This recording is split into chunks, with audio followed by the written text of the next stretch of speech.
Los incas, una civilización extraordinaria.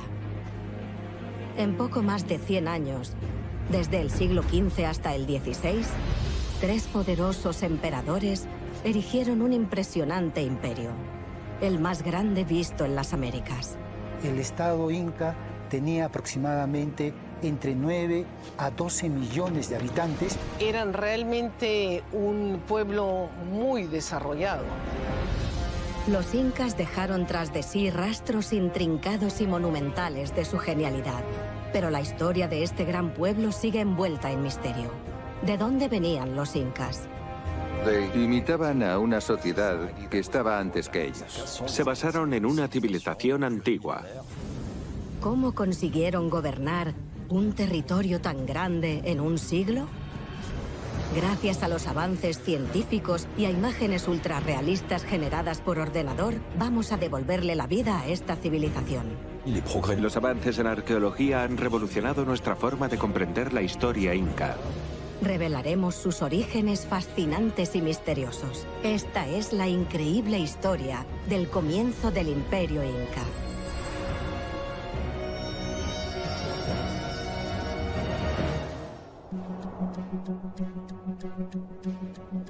Al amanecer, cuando la niebla se empieza a disipar, surge un lugar magnífico: Machu Picchu.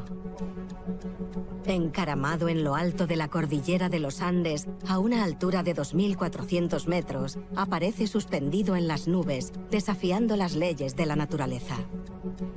Esta ciudad antigua es una de las nuevas 7 maravillas del mundo y es un símbolo espectacular de una de las civilizaciones de más renombre de la historia, el Imperio Inca.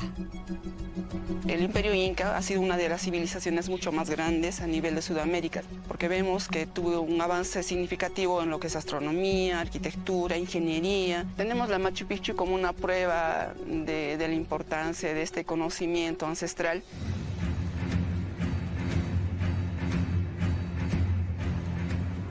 Machu Picchu demuestra la genialidad y el poder de un pueblo capaz de conquistar las más altas cimas. Era la joya de la corona de un imperio colosal que los incas construyeron en un tiempo récord por toda Sudamérica.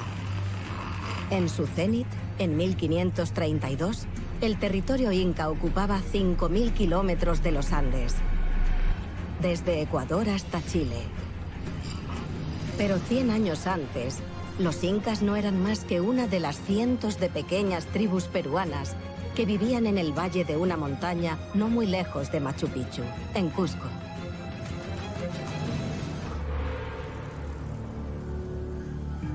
¿Cómo salieron los incas de ese valle remoto y construyeron un imperio formidable en tan poco tiempo? La historia de Cusco y sus fundadores es un secreto desde hace siglos. Como los incas no tenían un lenguaje escrito, se comunicaban mediante un complejo sistema de cuerdas con nudos, conocido como quipus. Hasta la fecha, no se ha podido descifrar por completo su significado. Por ello, para descubrir los orígenes de los incas, tenemos que acudir a los archivos de los conquistadores españoles.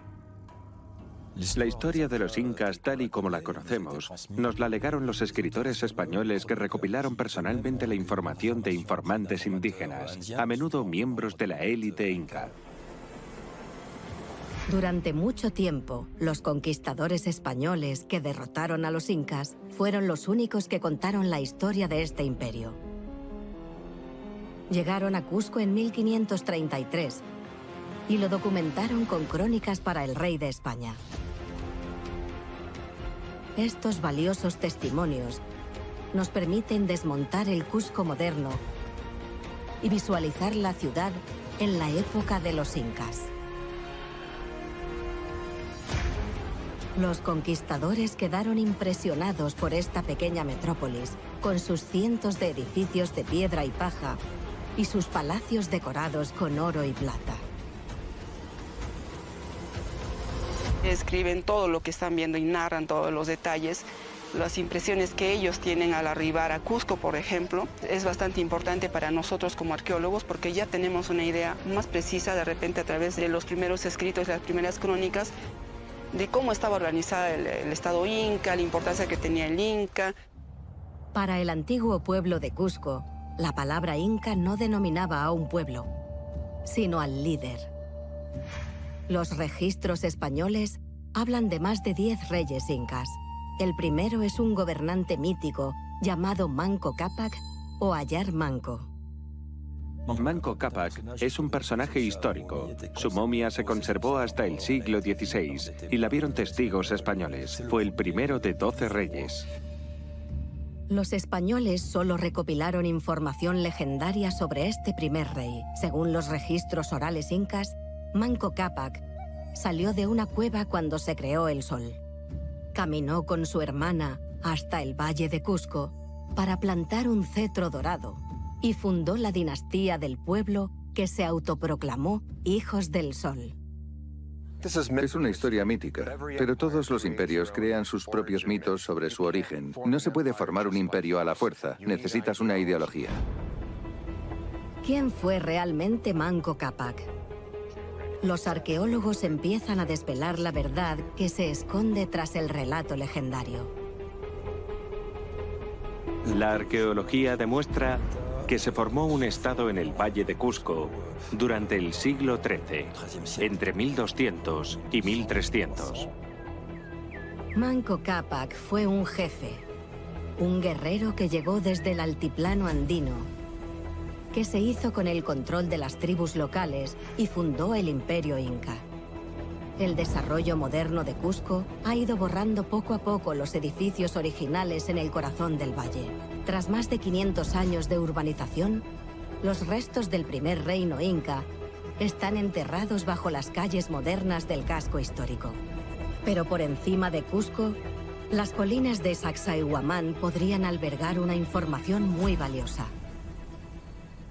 Creemos que Cusco fue su primer asentamiento, donde pusieron sus casas y demás estructuras importantes. Por tanto, estamos viendo los primeros cimientos del Cusco Inca, el comienzo de lo que acabaría siendo la capital del Imperio Inca.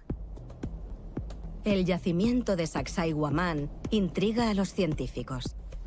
La mayoría de ruinas visibles datan del siglo XV y de los comienzos del Imperio Inca. Pero algunas piedras parecen mucho más antiguas. Para resolver el misterio, un grupo de investigadores de todo el mundo está estudiando la zona.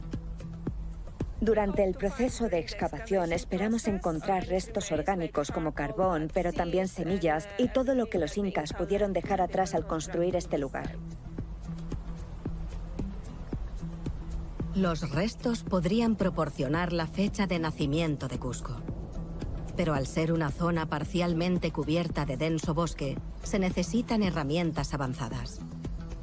El dron está equipado con LIDAR, una tecnología láser que penetra en la vegetación para revelar estructuras hechas por el hombre que pueda haber debajo.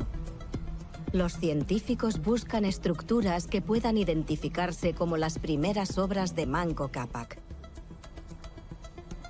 Bajo la vegetación puede que encontremos muros y suelo que podría tener una relación con la construcción inca de Sacsayhuamán. Para identificar los muros ocultos con mayor precisión, utilizan un georradar. La señal atraviesa el suelo para detectar estructuras enterradas hasta a 2 metros de profundidad. Con esta investigación podremos hallar el momento en el que podamos decir, sí, los incas estuvieron aquí, empezaron a formar su capital aquí. Esta nueva exploración de Sacsayhuamán posibilitará la determinación de la fecha del asentamiento de Manco Cápac. Las estimaciones actuales lo sitúan entre el año 1200 y el 1230, más de 300 años antes de la llegada de los españoles. Gracias a las crónicas, sabemos mucho sobre la historia de los incas, pero no sabemos cuándo ni cómo pasó todo. El trabajo de los arqueólogos rellena las lagunas de los archivos españoles. Y los restos que se están estudiando permiten que los incas cuenten su propia historia. Hoy día, gracias a toda esta nueva tecnología, podemos saber mucho más sobre este gran imperio. Y estamos tratando de reconstruir esta historia a partir de los restos materiales dejados por estos grupos. ¿Pero qué nos cuentan los restos precoloniales sobre el imperio inca en sí? ¿Pueden explicar cómo consiguió este pequeño reino de repente convertirse en una potencia continental? Para arrojar luz al nacimiento del imperio, debemos examinar el yacimiento inca mejor conservado, Machu Picchu. Al estar tan aislada, esta antigua ciudad escapó a la violencia de los conquistadores españoles. Los españoles no destruyeron este lugar. Seguramente sabían de su existencia, pero no llegaron a venir. No lo destruyeron. Cuando el explorador estadounidense Hiram Bingham vio las ruinas de Machu Picchu en 1911, la ciudad llevaba 300 años abandonada y estaba cubierta por una densa vegetación tropical. Pero las primeras excavaciones revelaron que los edificios estaban excepcionalmente bien conservados. Tenemos el contexto tal cual, era con algunas estructuras que se han derruido, pero progresivamente de repente por efectos del crecimiento de la naturaleza. Pero felizmente a nivel estructural Machu Picchu pues, es una de las pruebas más importantes de cómo se vio en la época inca una ciudad como tal. Tras más de 100 años de trabajo arqueológico, ya es posible reconstruir virtualmente la ciudad en su cenit. Los expertos estiman que hace 500 años la ciudad tenía una población de 400 personas. Y durante los peregrinajes anuales llegaba hasta las 1000 personas. Machu Picchu era una especie de santuario en sí mismo. Era el destino de los peregrinos. Por eso en Machu Picchu encontramos muchos aspectos ceremoniales que posiblemente tenían relación con los rituales que se celebraban aquí. Gracias a las crónicas españolas, los historiadores saben que este lugar fue la mayor obra del primer emperador inca, Pachacútec. Pachacútec aparece 200 años después de Manco Cápac, el 9º gobernador inca. Con él, el reino se convirtió en imperio, transformando así las vidas de millones de andinos. Pachacútec gobernó desde su palacio ubicado al norte de la plaza principal. Desde aquí, ordenó la reconstrucción completa de Cusco. La capital no fue más que el principio. Transformó el Valle Sagrado y Machu Picchu. La ciudad de la cima no era solo un lugar sagrado. Era un manifiesto de la visión de Pachacútec para Sudamérica. Con un área de 530 metros de largo y 200 de ancho, el complejo incluye 170 estructuras y casi 700 terrazas, construidas con miles de metros cúbicos de piedra. ¿Cómo se puede encontrar tanto material en mitad de estas colinas? La naturaleza de las rocas nos da una pista.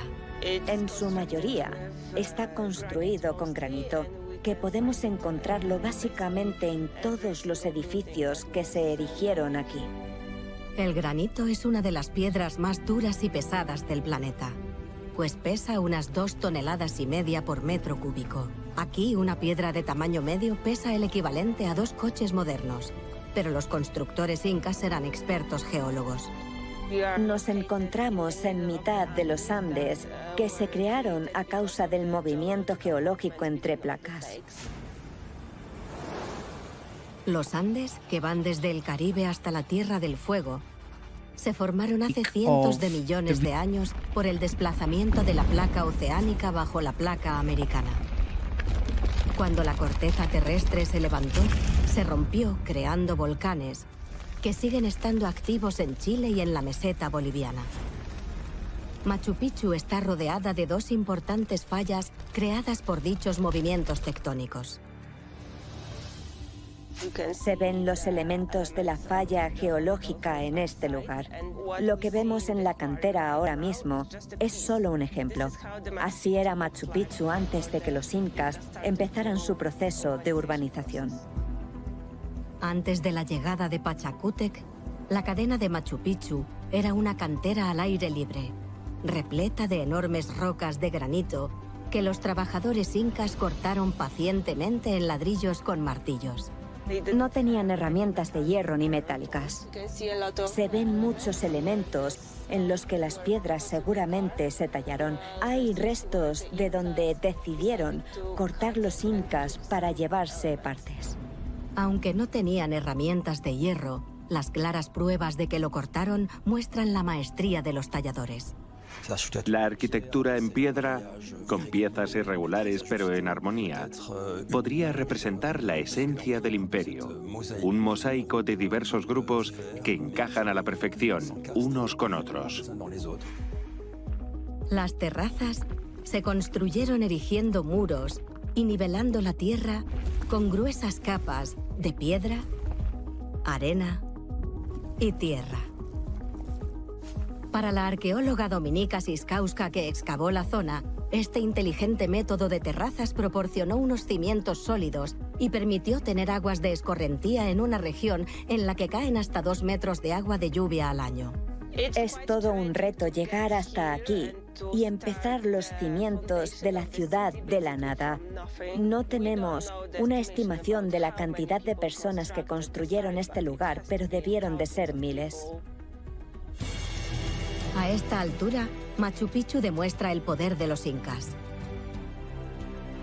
Desde mediados del siglo XV, el imperio ya era capaz de movilizar a miles de trabajadores. También atestiguaba un desarrollo sin precedentes de conocimiento y técnicas que Pachacútec fomentó por todo su imperio. Para hacer un hogar de un espolón rocoso en mitad de una región sísmica, los constructores de Pachacútec hicieron gala de una ingeniería avanzada. Por todo el imperio, los incas intentaron dejar huella en el paisaje para hacer notar su presencia, con una arquitectura muy distintiva, muy distinta de los pueblos que existieron antes que ellos.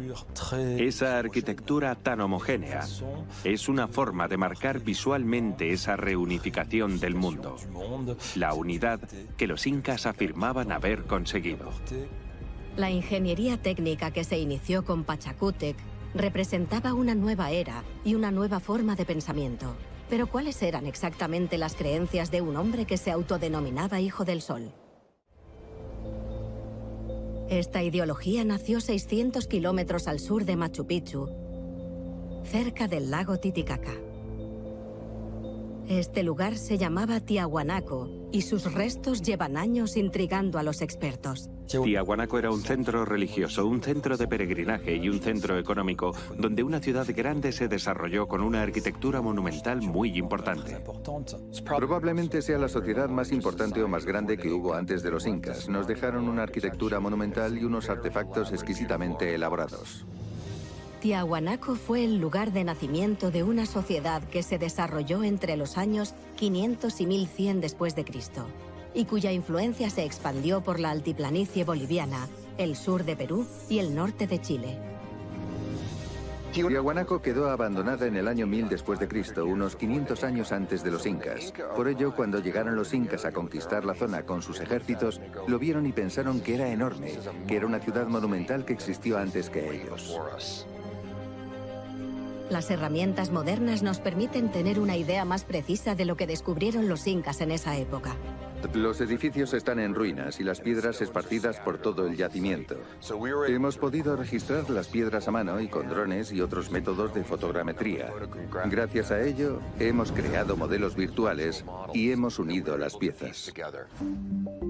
El arqueólogo estadounidense Alexei Branich ha reconstruido algunos de los edificios escaneando y digitalizando cada piedra y recolocándola en su posición original. Hemos podido reconstruir la forma de uno de los edificios más impresionantes. Lo que más llama la atención es lo parecido que es a la arquitectura inca. En un yacimiento no muy lejano a Machu Picchu, los ingenieros incas construyeron una réplica casi idéntica de este monumento. Las aberturas trapezoidales típicas del estilo inca están directamente inspiradas en las puertas de Tiahuanaco. Los incas eran relativamente nuevos. Tenían que demostrarle a la gente que eran antiguos, así que imitaron a una sociedad que existió antes que ellos. Este pasaje a orillas del lago Titicaca fue fundamental para el destino del Imperio Inca. Pachacútec no solo encontró su emblema arquitectónico aquí, sino también el lugar desde donde reescribiría la historia y daría a luz a la leyenda de los Hijos del Sol. En la mitología inca, el lago Titicaca es la cuna del mundo, donde el dios creador dio vida a los elementos. Fue él quien hizo aparecer al sol, además de los primeros incas. Entre ellos, Manco Cápac y Mama Ocllo, que caminaron por el valle fértil de Cusco para plantar un cetro dorado y fundar así la dinastía inca. Los gobernantes incas tenían esa necesidad de encontrar el argumento perfecto para legitimar ese poder, ese origen divino. Entonces lo hicieron a través de la leyenda de Manco Cápac y Mama Ocllo. Y ahí empieza el origen de todo. Se expande el imperio como tal, con todas las conquistas. Gracias a estos orígenes místicos, los incas se convirtieron en gobernadores por derecho divino, lo que justificaba sus conquistas. Al igual que el sol es una fuerza fértil para la agricultura, que permite el crecimiento de las plantas, los incas también extendieron los beneficios a sus súbditos, a sus subordinados y a los pueblos que conquistaron. ¿Cómo pudo transformar Pachacútec, el autoproclamado Hijo del Sol, la vida diaria de millones de andinos?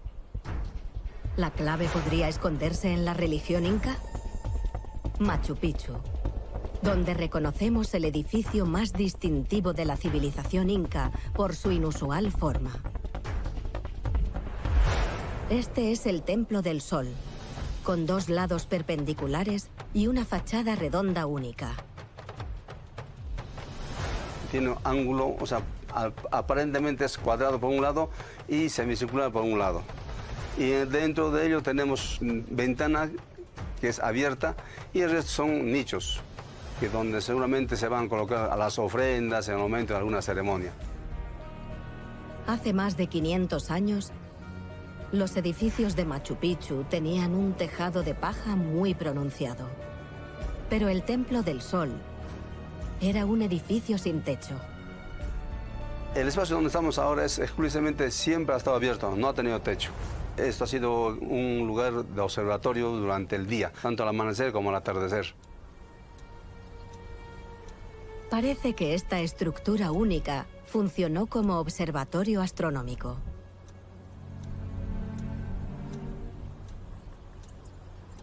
Pero aún se desconoce para qué lo usaron exactamente los incas.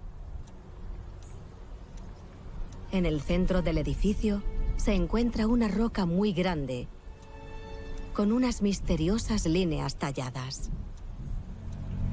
Hay una especie de mesa donde el sol va a hacer el ingreso por las ventanas y eso van a observar el astrónomo en la época y va a decir qué está sucediendo, qué es lo que va a suceder a partir de la fecha, si es en la época de friaje o de calor. Las tres aberturas del edificio están perfectamente posicionadas. La más grande mira al norte magnético. La ventana central está alineada con el sol al amanecer en el solsticio de junio. Y la segunda ventana está alineada con el solsticio de diciembre. Durante ambos fenómenos, los rayos del sol caen en los grabados de la roca central. Hay un momento en que estamos en época de lluvia y otro momento en que estamos en época de secas, porque en la zona solamente existen dos tipos de clima, lluvia y sol. Eso lo van a observar los astrónomos y a partir de ese momento es que están cambiando el sentido agrícola en el mundo andino. El Templo del Sol se usaba para seguir el camino del sol y marcar el cambio de estaciones. Y estaba dedicado al dios Sol, Inti. Como hijo del sol, Pachacútec le asignó a Inti un papel central en el funcionamiento de su imperio. El calendario solar regía la vida diaria de sus súbditos en cuestiones de agricultura, de arquitectura y en festivales religiosos. Muchos de los edificios de Machu Picchu están alineados con las estrellas para las ceremonias religiosas, incluida la más enigmática de todas, los sacrificios. Los escritos históricos hablan de que los incas sacrificaban animales como llamas, pero también seres humanos, en ceremonias en la montaña denominadas Capac Ocha. En circunstancias especiales, como en crisis políticas o climáticas, los incas también practicaban los sacrificios humanos. Sobre todo, sacrificaban niños o adolescentes. En 1954 se encontró el cuerpo de un niño a 500 metros de altura en la cima de un volcán chileno.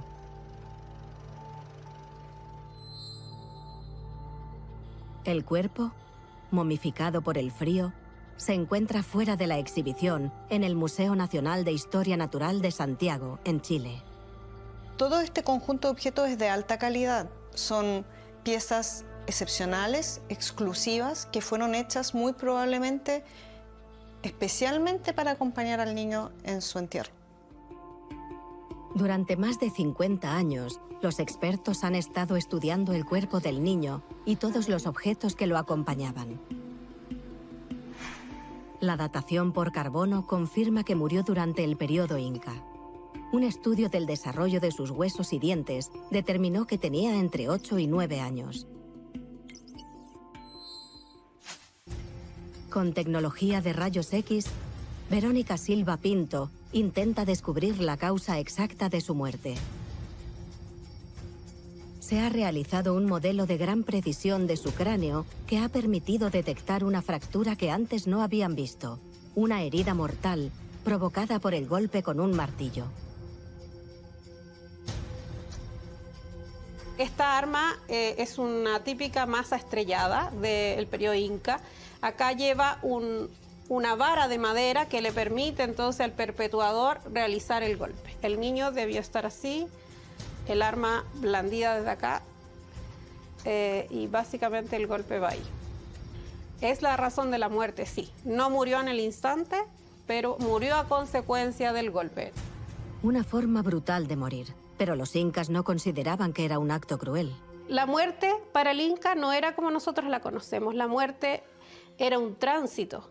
Por lo tanto, el niño no estaba muriendo. Él estaba transitando a ese mundo de los espíritus, de los dioses, y por lo tanto iba a ejercer un poder mucho mayor siendo parte de este mundo que en el mundo de los vivos. Este niño no es una víctima aislada. En los años 90, mientras exploraba las cumbres de los Andes, el arqueólogo Johann Reinhardt descubrió los cuerpos de varios niños más sacrificados de la misma manera. El sacrificio de personas tan jóvenes tiene una dimensión muy política.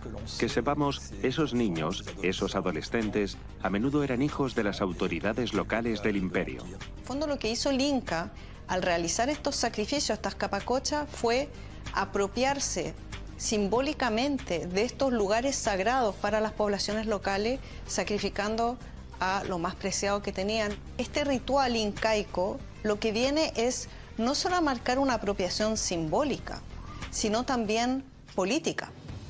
Los sacrificios humanos se practicaban en Sudamérica mucho antes de que surgieran los incas. Pero los incas lo emplearon como instrumento de poder para gobernar por encima del resto de prácticas religiosas de los Andes. Antes de Pachacútec, los andinos veneraban a varias deidades distintas y podemos encontrar restos aún en Cusco.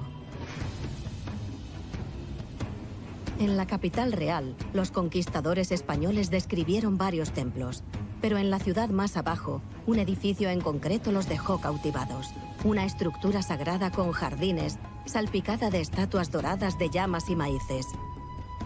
Ahora en ese lugar hay una iglesia católica. Esta iglesia empezó a construirse en el año de 1534 por la Orden de los Dominicos.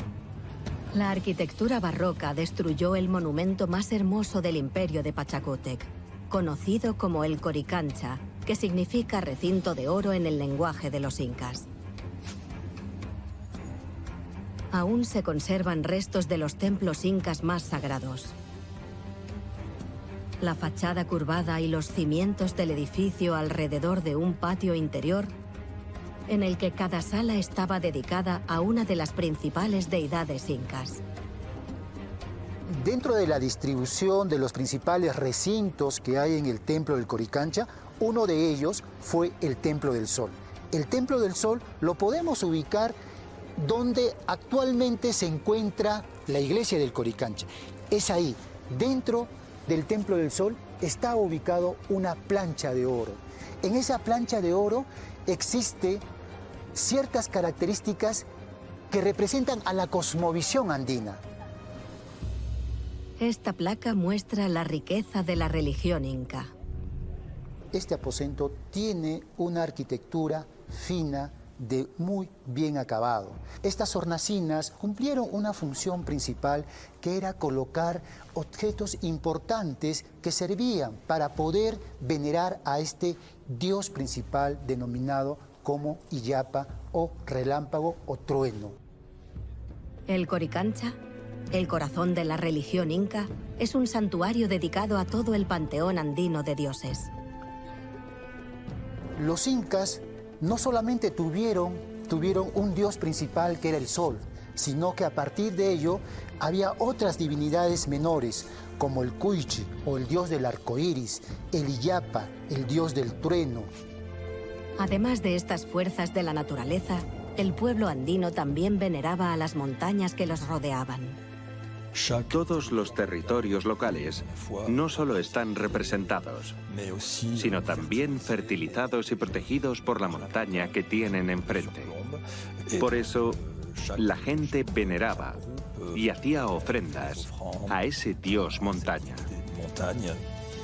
La religión andina es un complejo sistema de creencias ancestrales. Pero dentro de su amplio panteón, Pachacútec le asignó al sol un nuevo papel decisivo. Cuando Pachacútec inició la conquista de otros grupos, estos grupos locales tuvieron que someterse al gobierno general del Estado Inca. Y eso significaba que tenían que adorar al dios Sol. La adoración del sol se extendió a más de 10 millones de personas en el imperio, a pesar de que sus creencias religiosas eran mucho más antiguas. ¿Cómo lo consiguieron los incas? En las costas del Pacífico, este paisaje desértico fue una de las primeras regiones que conquistaron los hijos del sol.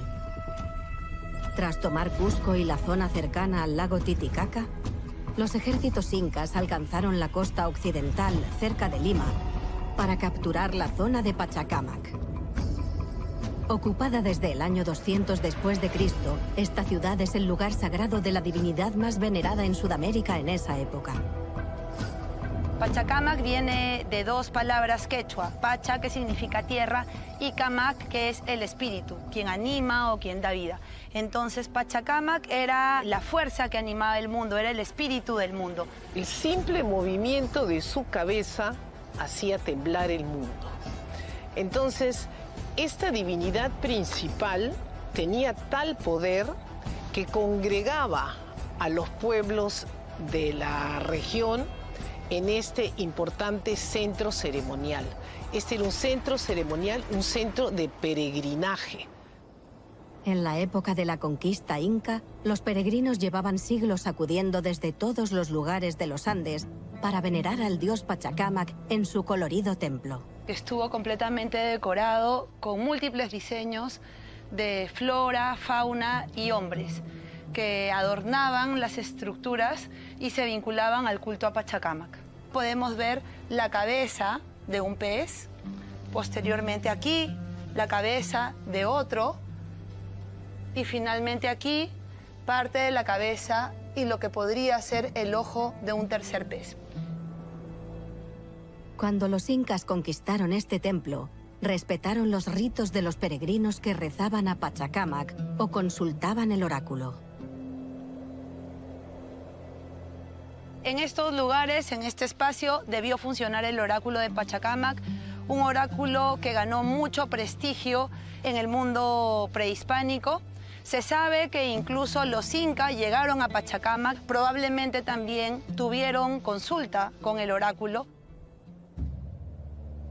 Los incas no acabaron con la veneración a Pachacámac, pero colocaron a su dios Sol por encima de él y transformaron el paisaje con la arquitectura firma del imperio. Encontramos algunos elementos que pueden ser la réplica de elementos del Cusco. Acá encontramos estos elementos distintivos. Este muro debió encontrarse en pie y acá podemos ver que tiene una configuración en 3 planos, similares a las puertas que, por ejemplo, se podrían encontrar en los lugares más sagrados e importantes del Cusco. En su cima más alta, por encima del templo de Pachacámac, los incas erigieron su templo del Sol.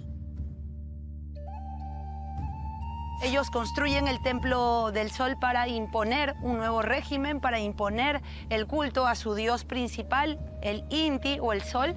Este edificio permite dominar la visual y el paisaje de Pachacámac, pero también ser visto y apreciado por la gente que llegaba a rendir culto a Pachacámac o a realizar diferentes actividades. El Templo del Sol era una demostración maestral del gobierno imperial, pero los incas no se detuvieron ahí. Las excavaciones han revelado una nueva sala contigua al templo de Pachacámac.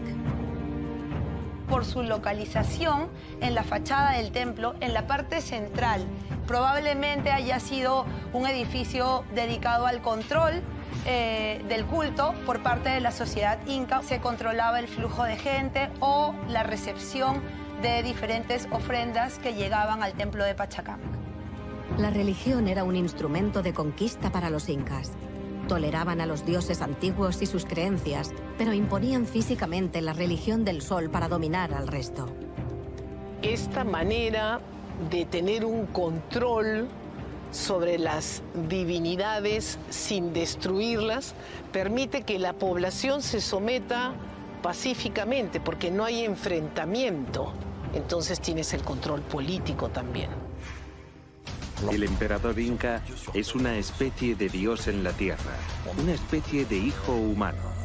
Solo puedes hablar con él a través de una cortina. No puedes tocarlo. ¿Cómo se hizo inmortal Pachacútec a ojos de la gente? El emperador confió en una de las creencias más antiguas del continente americano, la veneración a los ancestros. A las afueras de Lima, en el suburbio de Puruchuco, se encuentra la necrópolis prehispánica más grande jamás descubierta. Exhumaron a miles de personas enterradas para conservarlas y estudiarlas en el laboratorio. Cuando mueren las personas, hacen el fardo funerario en forma de un personaje. Entonces le colocan una cabeza falsa y en esa cabeza falsa le ponen ojos. Estos fardos funerarios son grandes telas que envuelven el cuerpo del fallecido. Es una práctica ancestral en los Andes porque el aire seco posibilita la conservación de los restos. Cuando uno desenfardela todos estos fardos funerarios, vamos a encontrar el cuerpo de la persona que está momificada. Y es una momificación natural, no es artificial. Los de la época inca, cuando son adultos, están en posición fetal y enterrados de esta manera, con las manos así. Para saber más sobre los fallecidos, los fardos funerarios pasan por un proceso llamado tomografía, que escanea y construye el interior en 3 dimensiones. Se ve minuciosamente qué sexo y hasta uno puede determinar la edad de la persona con la tomografía y qué cosas tiene al interior del fardo sin necesidad de abrirlo.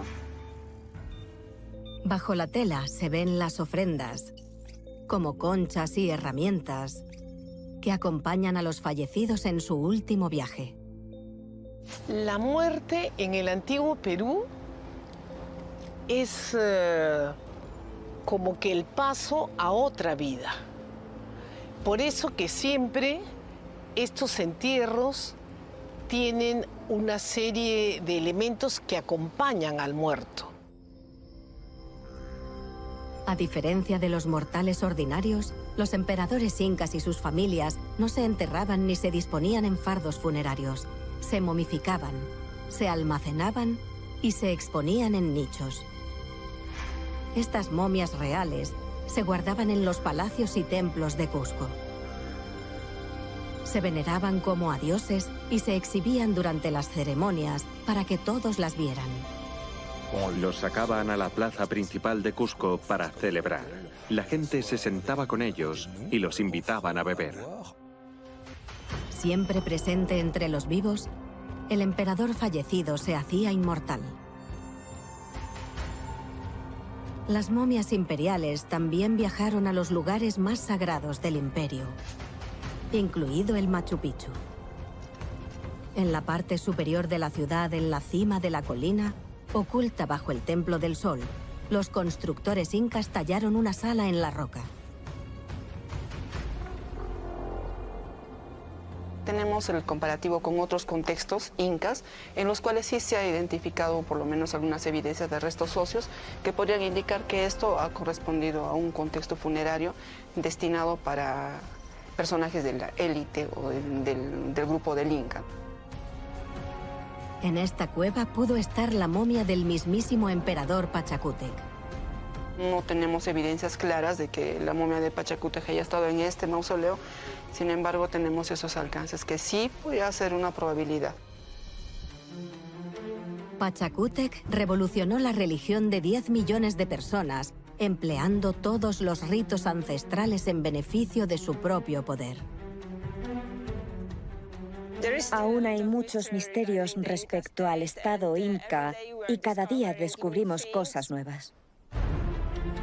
Todos los restos que nos dejaron los incas arrojan nueva luz sobre el fundador del imperio, y nuevas pistas siguen revelando descubrimientos fundamentales. Según la información de las crónicas, al principio creemos que Pachacútec comenzó su conquista en esta región más o menos en 1438 y la construcción de Machu Picchu comenzó aproximadamente en 1450. Esta cronología, establecida en 1945, se ha cuestionado recientemente por las excavaciones de Machu Picchu y la cercana Chalcabamba. Los restos datados con carbono muestran que los dos yacimientos son más antiguos de lo que se creía. La fecha clásica de 1450 ya no es fiable, porque Machu Picchu y Chalcabamba se construyeron unos 30 años antes o más. Ahora sabemos que el imperio empezó a crecer mucho antes de lo que pensábamos. Por eso la fecha de 1438 ya no es la fecha del ascenso del imperio de Pachacútec. Muchas veces se dice que el Estado Inca se construyó en 100 años y que dominó los Andes solo durante un siglo. Pero en realidad, para muchas regiones, fue más bien un siglo y medio o incluso hasta 2. Poco a poco, la arqueología moderna está aprendiendo más sobre este enorme y enigmático imperio. Pachacútec no fue el primer gobernante en extender la influencia de su pueblo más allá de Cusco. Pero fue el primer emperador, y con él los incas se transformaron. Fue el nacimiento de lo que se convertiría en el mayor imperio de Sudamérica.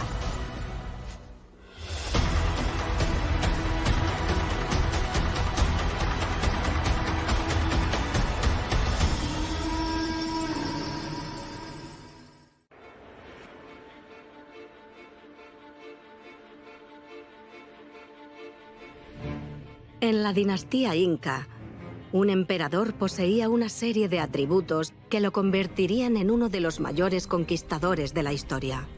Tupac Yupanqui era un explorador, arquitecto y líder nato. Pudo conquistar zonas enormes en un periodo de tiempo relativamente corto. En tan solo 30 años, instaló en los territorios conquistados todas las infraestructuras necesarias para convertirlos en un imperio. Tupac Yupanqui fue el gran fundador de las estructuras administrativas del imperio. Para cuando Tupac ascendió al poder en 1471, su padre, el rey Pachacútec, ya había sentado las bases del imperio. Conocido como transformador del mundo, Pachacútec había transformado los Andes en un poderoso estado y erigió lugares espectaculares como Machu Picchu. Había empezado a expandir su poder más allá de Cusco. Y las ambiciones de su hijo eran aún mayores.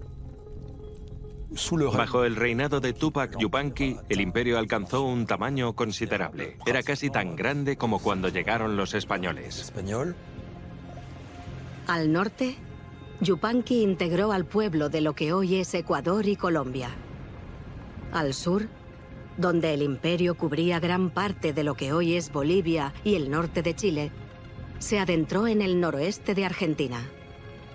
Bajo su reinado, el imperio se extendió 5.500 kilómetros por la costa de Sudamérica. ¿Cómo se desarrolló esta historia de conquista inca bajo el reinado de Tupac Yupanqui? Los incas aparecían a las puertas de la ciudad que querían conquistar y les daban una especie de ultimátum. ¿A arrodillarse ante el poder inca o arriesgarse a la destrucción? Si estos grupos no aceptaban de inmediato y accedían a una integración pacífica, habría batallas, los aplastarían, posiblemente los exiliarían y puede que en parte los masacraran. Los mayores rivales de los incas se enfrentaron a violentas derrotas.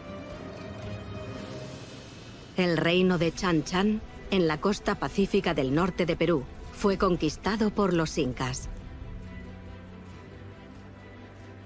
Aquí se encuentran los restos de la ciudad fundada en el siglo X. Chan Chan fue la gran metrópolis que nunca se haya visto en todo el norte del Perú. Son más de 70 hectáreas aproximadamente. La excepcional ciudad de Chan Chan fue próspera durante casi 500 años. Fue la capital del pueblo Chimú, la mayor civilización que existía entonces en los Andes. Eran expertos en muchas disciplinas, como la arquitectura, que se hace patente en la construcción de la mayor ciudad construida con barro del mundo. Las estructuras de Chan Chan están hechas con varios millones de ladrillos de adobe. Una mezcla de arcilla y agua que se secaba al aire y se cubría con una capa de barro. Los muros, que aún hoy siguen en pie en una Perú azotada por los terremotos, atestiguan su inteligente diseño, más ancho en la base que en la parte superior. Los chimús en Chan Chan y en todas sus ciudadelas construyeron muros en forma trapezoidal. Para ello cavaron e hicieron zanjas con piedra y luego construyeron con adobes y mortero de barro. Esto hizo que los chimús construyeran muros que sean antisísmicos. Pudieron durar muchos años sin que colapsen.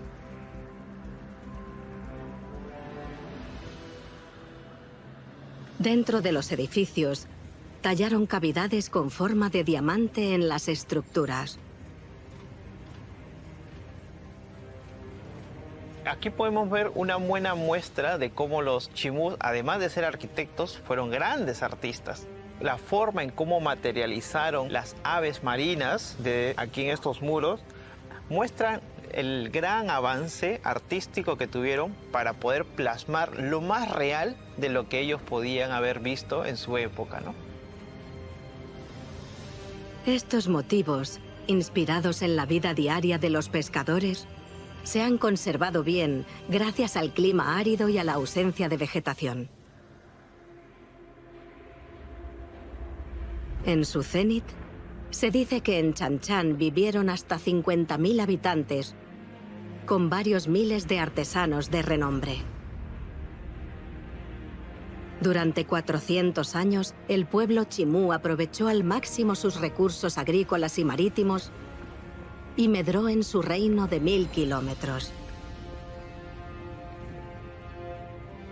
Los chimú vendría a ser la sociedad más avanzada en todos los aspectos, políticamente, económicamente, artísticamente. Esa grandiosidad va a ser interrumpida con la llegada de los conquistadores de Cusco. Concretamente, de las tropas de Túpac Yupanqui, que entonces era un príncipe inca y estaba deseando demostrar su estrategia bélica. Sabía que este gran reino, más desarrollado que el de los incas, había conquistado su ambiente desértico con una ingeniería hidráulica increíble. Aún hoy se ven sus presas. Los chimús lograron construir estos reservorios para aprovechar el agua del subsuelo, el agua que está debajo del suelo, ¿no? Y con ello tenían agua limpia, el cual podían consumir, ¿no? Además, también podían aprovecharla para la construcción de sus muros. En el siglo XIII, los chimú excavaron 3 canales que desviaban parte del río Moche, que está a 8 kilómetros al sureste. Otro canal de 70 kilómetros llevaba agua desde los valles de la montaña al norte. Esta sofisticada red hidráulica permitió que florecieran las tierras agrícolas que rodeaban la ciudad. Es que nosotros entendemos Chimú como un estado teocrático militar, que económicamente depende de la ingeniería hidráulica. El joven Yupanqui explotó la debilidad de esta civilización desértica. Cortó todos los ríos que rodeaban Chan Chan. Al secar el reino sin recursos, Túpac y sus guerreros le cortaron la cabeza capturando al rey Chimú. Túpac Yupanqui decidió llevarse al rey Chimú y a toda la élite a diferentes puntos del Tahuantinsuyo, ¿no? Los repartió por todos lados. Entonces, al no haber un grupo de poder aquí, automáticamente todo colapsa, ¿no? Los incas incorporaron este enorme y rico reino en su imperio. Fue un momento crucial de su historia. La captura de los incas de Chan Chan, la capital del imperio Chinú, fue un momento esencial en el desarrollo de su estado. Los incas absorberían el conocimiento de esta civilización avanzada y destacaron en campos como la hidrología y la artesanía. Los incas absorben muchas cosas. Absorben tradiciones como los orfebres, que es muy importante, pero también adquieren mucho campo agrícola. Ya los chimús habían construido grandes canales, grandes fronteras agrícolas, que los incas cuando llegan aprovechan eso y vuelven a tener una economía sustentable para su imperio. Con esta enorme victoria, Túpac Yupanqui heredó las riendas del poder y se convirtió en el nuevo gobernante del imperio inca. En la mayoría de los casos, la expansión inca se dio pacíficamente, sin necesidad de combatir. La gente se sometió por voluntad propia al Imperio del Sol. En la costa peruana, al sur de Lima, este lugar sagrado dedicado al dios preinca Pachacámac ilustra cómo conquistaba el imperio a otros reinos. A pesar de sus 1200 años de historia y de tener una identidad religiosa y cultural muy fuerte, cuando llegó Yupanqui sobre el año 1470, este importante lugar cedió ante el gobierno inca sin resistirse.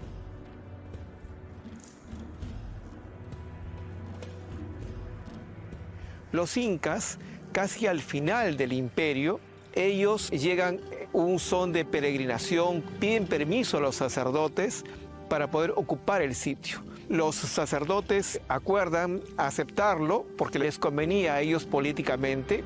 Y esta alianza permite, ¿no es cierto?, que Pachacámac continúe siendo un centro importante porque a los incas les convenía. Les conviene apropiarse de esa divinidad para dominar sin enfrentarse. Como los incas seguían venerando al dios Pachacamac dentro de su religión, aprovecharon este lugar para atraer y convencer a más pueblos de unirse al imperio. Una de las cosas que ellos hacían para conquistar este territorio fue hacerles regalos de oro, plata, mujeres, gente y mejorar sus edificaciones con el fin de ganarles su apoyo. No puedes forjar un imperio solo a la fuerza, necesitas una ideología. Y eso se sumaba a los festivales en los que había beneficios tangibles como ropa, artefactos y cerveza de maíz, y así tienes la receta de la expansión imperial. En 1471, tras la muerte de su padre, Yupanqui tuvo que establecer su propio legado. Siguió transformando Machu Picchu en lo más alto de las montañas de los Andes. Machu Picchu sería para controlar qué cosa ingresaba y qué cosa salía de la zona. Machu Picchu está exclusivamente un sitio donde se podía estar unido, muy pegado a la sierra o a la puna y muy pegado a la selva, para controlar los alimentos que salen de la selva y para controlar los alimentos que vienen del sur. Pero no fue en Machu Picchu donde el nuevo emperador solidificó su poder, sino a 100 kilómetros, en Cusco, donde construyó su nuevo palacio. Cusco es el Axis Mundi, el ombligo del mundo. Fue el centro del poder político y administrativo. Todos los recursos iban en esta dirección y quien controlara Cusco controlaba el imperio. En esa época, el Valle de Cusco tenía unos 100.000 habitantes y una gran red de terrazas de piedra dedicadas a la agricultura. Pero el plan de la ciudad seguía el contorno de un símbolo sagrado. Visto desde arriba, surge la forma de un puma, que representa la fuerza y la sabiduría. La parte superior de la ciudad pertenecía a la élite y en la parte inferior se encontraba el centro espiritual del imperio, el Templo del Sol. La ciudad también tenía 4 barrios que representaban las 4 principales regiones del imperio inca. Todo lo que había en la ciudad se construyó para inspirar fuerza y poderío. En Cusco, el corazón del poder latía desde la gran plaza rectangular, sello de los hijos del sol.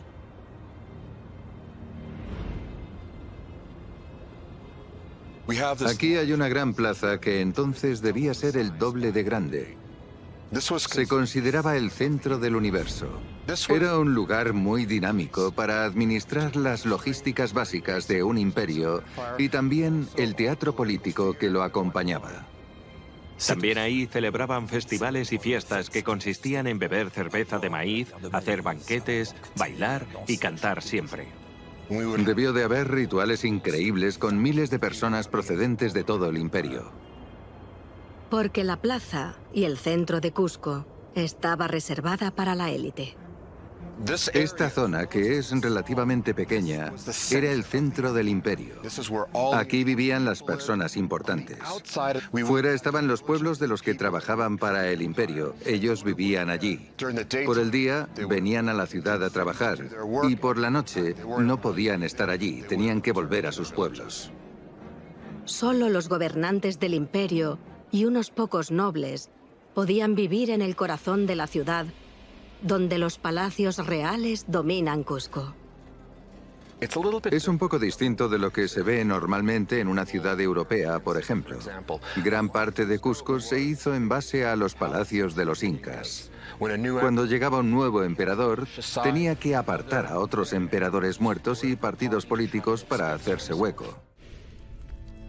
Durante el reinado de Túpac Yupanqui, su palacio era el sistema nervioso central del imperio. Pero, ¿cómo pudo gobernar a tantas personas de las 4 esquinas de su territorio? El gobierno imperial dependía de una gran variedad de trabajadores del gobierno, jefes locales denominados curacas. El Estado inca determina los terrenos de cultivo para la gente y que estos deben trabajar la tierra en ciertas épocas del año. El Estado inca les asigna trabajadores. Hay líderes caracas que gobiernan grupos de 10 casas, de 100 casas, de 1000 casas. Hasta algunos supervisan más de 10.000 casas. El emperador Yupanqui estableció una inmensa red de centros administrativos por todo el territorio. Ellos lo que hacen es crear un nuevo Cusco en cada lugar principal que van dominando. El imperio inca transforma los sitios existentes o a veces crea nuevos pueblos o nuevas ciudades. Pachacámac es uno de los lugares preincas que se convirtieron en una ciudad nueva tras su conquista. Es un sitio estratégico, porque aquí está al borde del mar, nos permite acceder a todos los productos marítimos, está toda la producción de pescados, están las islas. La ciudad se reformó para contar con todas las características dominantes de una ciudad inca. En total, se erigieron unas 50 estructuras económicas, administrativas y religiosas típicas de los Hijos del Sol, como el Palacio de Curaca, el jefe que gobernó el distrito de Pachacámac. Además de gestionar las ofrendas, los curacas registraban el flujo de personas y bienes del imperio.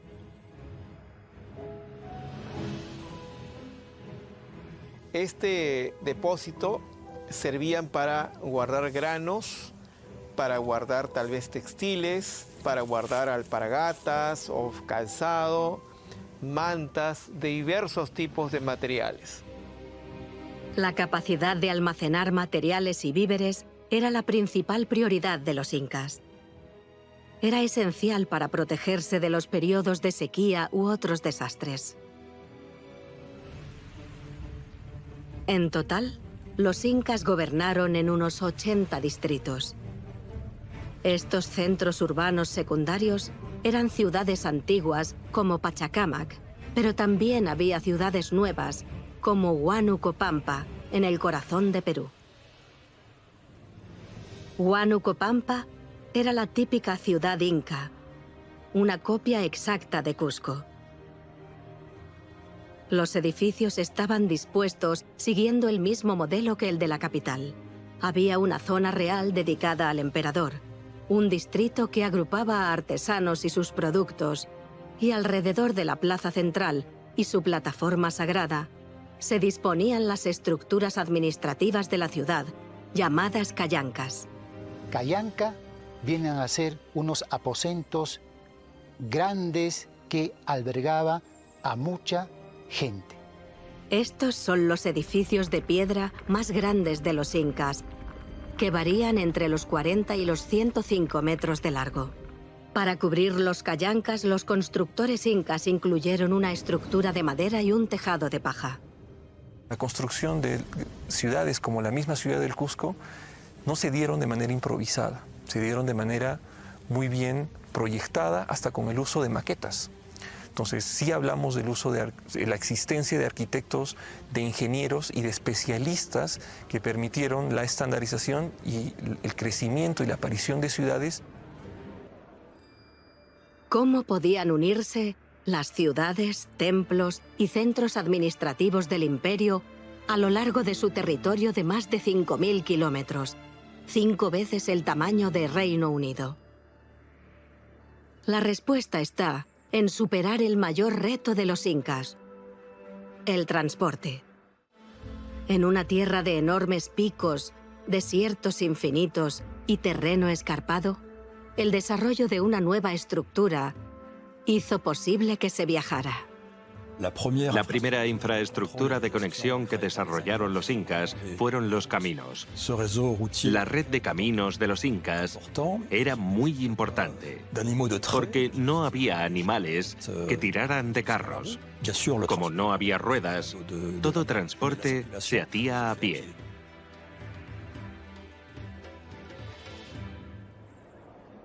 El Imperio Inca construyó una inmensa red de 40.000 kilómetros de caminos que salían todos de la ciudad sagrada de Cusco.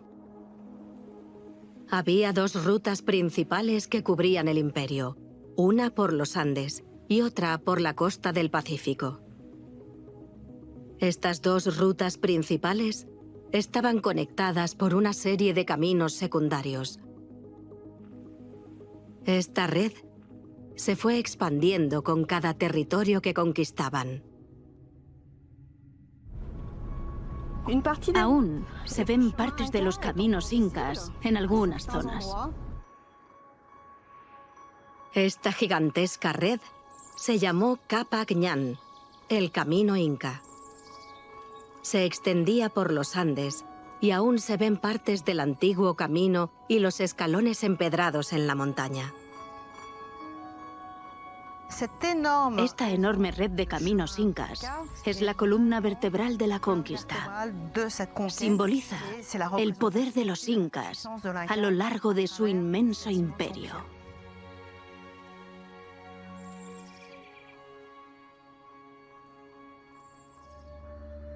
Además de los caminos que dominaban el paisaje, el pueblo del Sol creó un intrincado sistema para hacer circular la información. Mensajeros reales. En un periodo de tiempo extremadamente corto, la información viajaba de Cusco a Quito, que está a varios miles de kilómetros.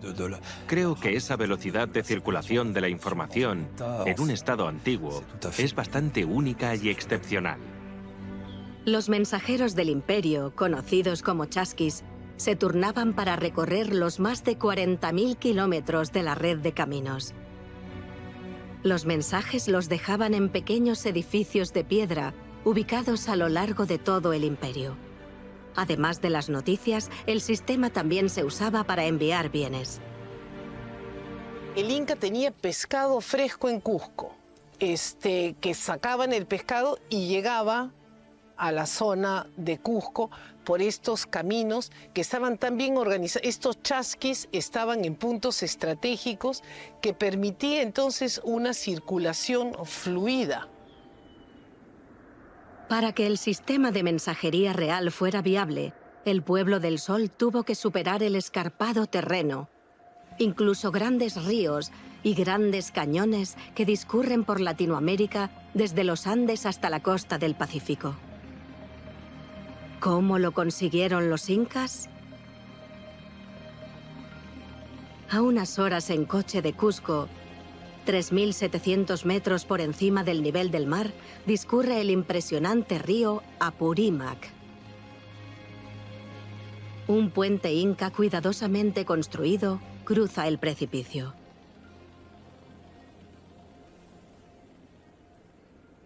Con sus 500 años de antigüedad, es una reliquia viviente del conocimiento y la ingeniería incas.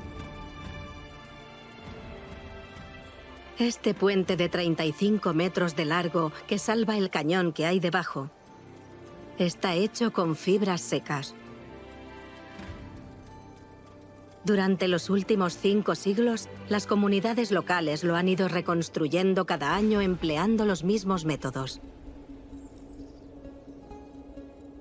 Estas 4 comunidades, antes del segundo domingo de junio, comienzan con las actividades de la recolección de esta fibra vegetal conocido como ichu.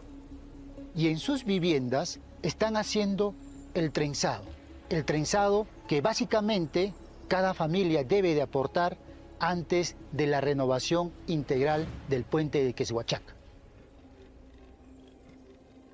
Las fibras secas de esta dura hierba, que abunda en los Andes, se machacan y ablandan. Antes de tejerlas, con la misma técnica que usaban los incas. Para hacer el puente de cuerda, las fibras de hierba seca se tejen en finas hebras. Las hebras se unen para formar gruesas cuerdas.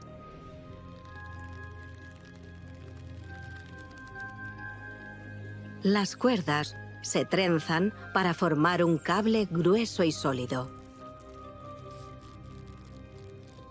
Después, los cables se tienden sobre estructuras de piedra a ambas orillas del río. Y cada cable soporta más de 2 toneladas de peso. Hoy solo queda un puente, pero hace 500 años debieron de ser algo común por toda la red de caminos incas. Necesitaron a decenas de miles de artesanos para construirlos. No olvidemos que en tiempo de los incas, la grandeza se debió a la inmensa cantidad de mano de obra que utilizaron los incas para construir centros administrativos, para construir recintos, para construir caminos. Efectivamente, acá en Quechhuachaca, de la misma forma, intervinieron una gran cantidad de personas. ¿Cómo pudo el imperio movilizar a los miles de trabajadores que necesitaban para realizar estos proyectos a gran escala? Introdujeron un astuto sistema que requería que toda la población contribuyera en el trabajo, llamado mita. La mita era un sistema de trabajo obligatorio para el desarrollo del Estado inca. Por ejemplo, para hacer un camino, para hacer un puente, para hacer un centro administrativo, para hacer una gran plaza. ¿Cómo imponían este trabajo obligatorio en la población? Lo que legitima fundamentalmente el trabajo no remunerado es la paz que otorga el Estado, que no existía en la época anterior, cuando los pueblos tenían conflictos constantemente entre sí. Esta paz es lo que defiende constantemente el Estado inca. Nosotros pacificamos el mundo, hemos permitido que la gente pueda trabajar y ser productiva, y a cambio de eso, vosotros trabajáis para nosotros. Había 2 principios fundamentales en la organización económica del Estado inca: la reciprocidad y la redistribución. Yo te ayudo, tú me ayudas. Tú me das, yo te doy. Gracias al trabajo obligatorio, Tupac Yupanqui pudo movilizar a muchísima mano de obra por todo el imperio. En las sociedades andinas, el trabajo siempre se ha valorado mucho y la holgazanería se consideraba un defecto horrible, incluso hoy. La gran riqueza del imperio inca era la mano de obra, la habilidad del Estado para movilizar a los trabajadores. Básicamente, la conquista inca fue un sistema maestro diseñado para tomar y controlar todo lo que pudiera ser de valor y útil para el imperio. Con un sistema de trabajo tan amplio y sofisticado, ¿cómo conseguían controlar con precisión los incas el trabajo de cada persona? ¿Cómo se medía y compartía la tierra? ¿Y cómo se estandarizaron los edificios? Para desvelar los misterios de las medidas incas, hay que viajar 8 kilómetros, de Machu Picchu a las cumbres de los Andes. Chabamba es un lugar muy especial porque era un punto de parada entre Cusco y Machu Picchu. El análisis de la fotogrametría de este lugar sagrado de baños reveló pistas de los métodos de calibración de los incas.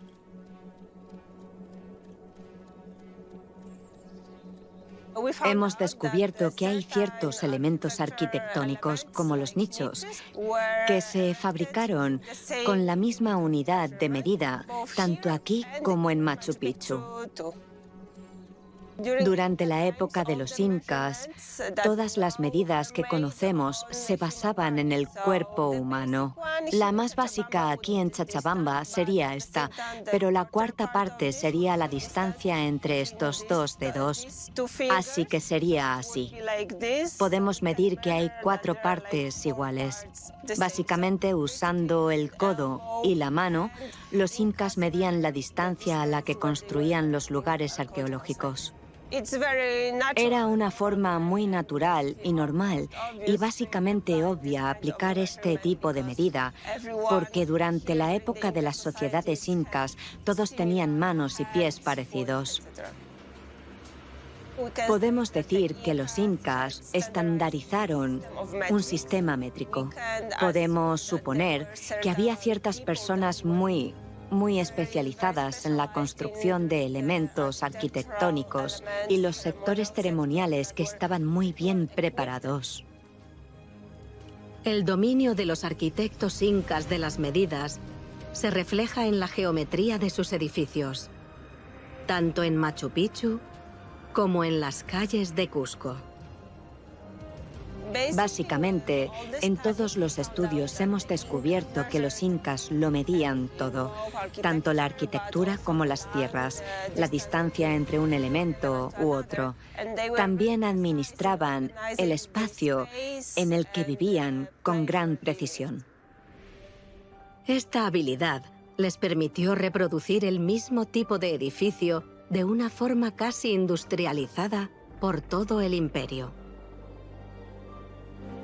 Porque los incas habían inventado un edificio que se podía copiar infinitamente. Un bloque de construcción que se podía desplegar en nuevos territorios de forma fácil y sobre todo rápida. Para los incas el bloque de construcción básico es la cancha. La cancha se emplea como estructura para casas, palacios e incluso templos. Es un recinto grande y rectangular, con varios patios y edificios con tejado de paja dentro. Esto demuestra la idea de un plan de urbanismo que no existe en otras partes del continente. Los sitios inca tienen un patrón que se repiten a lo largo y que definitivamente significa la imposición de un control. Ellos están imponiendo todo un sistema de control a lo largo del imperio. Para controlar algo más que las estructuras del imperio, los incas mantenían un registro exhaustivo del ganado, las cosechas y la mano de obra, con un sistema de contabilidad increíble.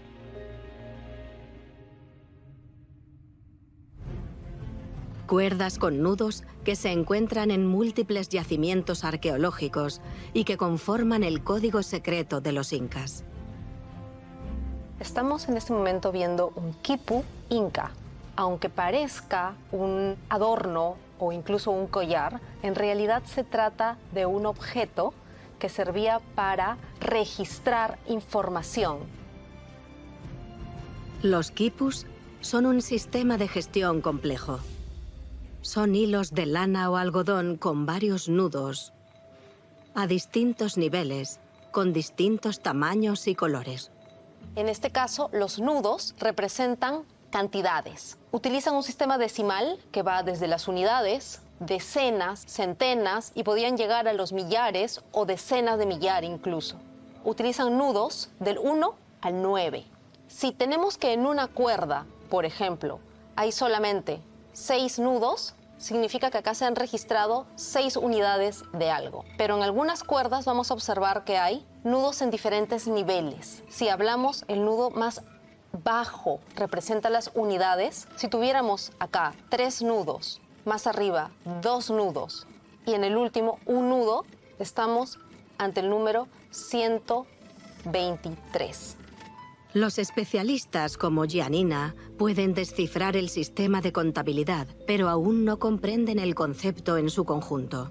Al día de hoy nosotros no tenemos la capacidad de saber exactamente qué está registrado, solamente la cantidad. Podemos contar los nudos y saber que, por ejemplo, acá hay un nudo y acá tenemos 1, 2, 3, 4, 5, 6, 7. Hay 17. El número registrado es 17. ¿Pero de qué? Exactamente qué. No lo sabemos. La única certeza es que los quipus fueron clave para la gestión del imperio. Estamos frente a un sistema de registro de información complejo que puede ser comparado a lo que hacemos hoy en día a través de una hoja de Excel o un SQL. Los quipus están registrando toda esta información que es fundamental para mantener la organización política y económica del imperio? Hay quipus contables y hay quipus narrativos. Aunque parezca increíble, estas cuerdas también se usaban para contar historias.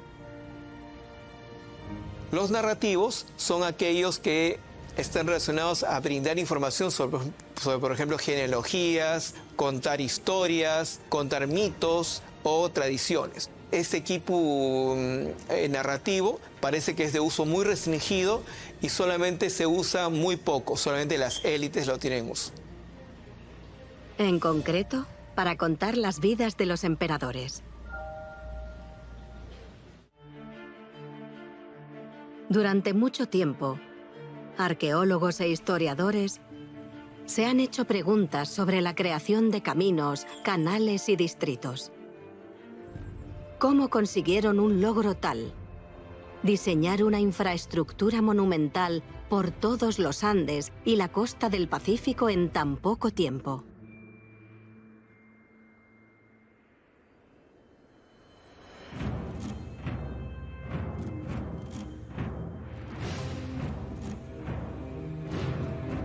A pocos kilómetros de Cusco, en el Parque Arqueológico de Piquillacta, se desvela el arma secreta de los incas. Este es un sitio impresionante en términos arquitectónicos. La arquitectura es monumental. Tenemos más de 700 estructuras. Tenemos un conjunto de características que nos presentan a una sociedad bastante compleja. Con sus plazas rectangulares, sus estrechas calles, sus muros de piedra y sus formas trapezoidales, Piquillacta tiene todos los elementos típicos de una ciudad inca. Pareceríamos estar en un sitio inca, pero no es el caso. Las excavaciones arqueológicas de inicios de los años 50 han permitido identificar que si bien la arquitectura es bastante parecida, por estos ángulos rectos, la ortogonalidad, la presencia de avenidas, estamos frente a otro fenómeno. Esta no es una urbe inca, esta es una ciudad mucho más anterior. Es una urbe Wari creada en el marco del Imperio Wari. Sin el pueblo Wari, puede que la civilización inca nunca hubiera existido. Tanto la infraestructura como las técnicas agrícolas, pasando por la organización política, son consecuencia de la gran influencia de los Wari en los Hijos del Sol. Entre el siglo VI y el XI, el imperio del pueblo Wari se extendía por el norte de Perú y los Andes hasta la costa del Pacífico. La ciudad principal del Imperio Wari estaba a 30 kilómetros de Cusco, en la tierra ancestral de los incas. El pueblo inca y los ancestros incas colaboraban estrechamente e incorporaron sus métodos de construcción y producción. Podemos suponer que la política de los Wari se trasladó a los incas, aunque los incas no empezaron a forjar su imperio hasta 200 años después de la caída de los Wari. Hubo transferencia de conocimientos entre ambos. Entonces, los Wari son aquellos que han fundado las bases de lo que fue el Imperio Inca, por muchas razones. La creación de una red de caminos, que en el Imperio Inca se denominó Capañán, tiene sus orígenes en Wari. El uso de andenerías en la época Inca tiene antecedentes claves en el Horizonte Medio, en la época Wari. Muchos logros de la ingeniería que se atribuyen a los incas, en realidad los inventaron los Wari, incluso algunos de los más icónicos. Los quipus, que fueron muy importantes e indispensables en la administración del Imperio Inca, fueron un invento original del Estado Wari. El Imperio Incaico es el resultado de una serie de conocimientos adquiridos en las épocas anteriores. Por ejemplo, sabemos que en Wari, en la época Wari, y habían centros administrativos y ciudades importantes. La administración, los caminos, la tecnología, las herramientas. Los incas no escribieron su historia en una página en blanco. recolectaron el conocimiento de las semillas que plantaron y cultivaron siglos antes. La genialidad de los incas fue saber tomar lo mejor de sus ancestros. Los incas son el final, el capítulo final de una gran y larga historia en el Perú andino. Muchas civilizaciones anteriores a los incas han permanecido ocultas bajo su sombra. A finales del siglo XV, murió Túpac Yupanqui. Pero se le seguiría recordando como el mayor conquistador inca de la historia. Su imperio se extendió a miles de kilómetros. Tenía una administración poderosa y amasó una fortuna considerable. Yupanqui llevó a su vasto imperio al cenit. Pero sus descendientes quedarían vulnerables.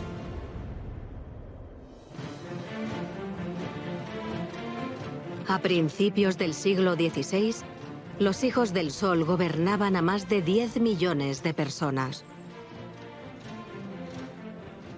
A pesar de que había distintas culturas y lenguas en su territorio, los incas administraron y alimentaron a su pueblo. Extrajeron riquezas y enriquecieron al imperio. Tras una expansión meteórica, empezaría la Edad Dorada del Imperio del Sol.